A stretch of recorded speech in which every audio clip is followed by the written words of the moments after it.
Hi and welcome to our new series on Chinese historical figures. Today we're going to be starting off this first episode talking about Confucius. And if you're talking about notable figures in Chinese history, Confucius is a great place to start, because he really is the philosopher who defined Chinese society for the past 2,000 years. Now, Confucius is thought to have lived from 551 to 479 BC, during the so-called Spring and Autumn period, when China's Zhou dynasty was gradually splitting up. Now, this era later turned into the Warring States period before China was unified again in around 200 BC. Confucius was born in the state of Lu. This is in modern-day Shandong province. Now, at the time when Confucius was born, China was kind of like medieval Europe. Different states were competing with each other for power. Confucius saw morality deteriorating and the aristocracy turning their back on the traditions of the Zhou dynasty. Confucius viewed the Zhou as a kind of golden age. Confucius felt he had a mission to return China to its former glory, to return to the way, or the Tao. Now, today the Tao refers to China's traditional culture of self-cultivation and emphasis on the way of virtue. Confucius felt that people in his age had lost true respect for the established rituals and norms of society. They merely carried out the formalities without really understanding the true essence. To use the words of the time, the world lacked the Tao. Thus Confucius started a mission of educating the populace. Confucius taught his disciples to become gentlemen, instructing them in the 6 arts: rites, music, archery, charioteering, calligraphy, and mathematics. Confucius stressed several philosophical concepts that would serve to maintain China's social structure for the next 2 millennia.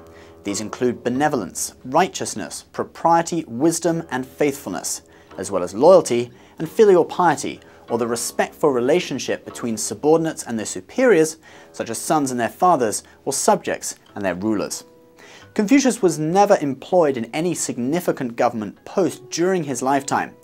But during the Han Dynasty, almost 300 years after his death, Confucianism was adopted as the state philosophy. Confucianism came to be known as one of China's 3 belief systems, which also included Buddhism and Taoism. But Confucianism is very much a philosophy for those living in society, whereas Buddhism and Taoism stress withdrawing from the world to seek spiritual enlightenment. The Confucian belief that rulers needed to be virtuous led to the establishment of the imperial examination system. These examinations started in the Sui dynasty, which ran from 589 AD until 618 AD. The examinations saw officials selected based on their academic achievements rather than through a hereditary system, as was common in other parts of the world at the same time. Thus, scholars noted that for many centuries, China had the most advanced political system in the world. Gradually, these examinations became more structured through history. They saw prospective officials tested on their understanding and ability to memorize Confucian texts.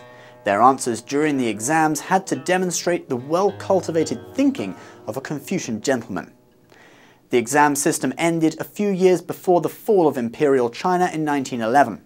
After the communist takeover in 1949, Confucianism was ruthlessly attacked, especially during the Cultural Revolution and the campaign to smash the 4 olds: old customs, old culture, old habits, and old ideas.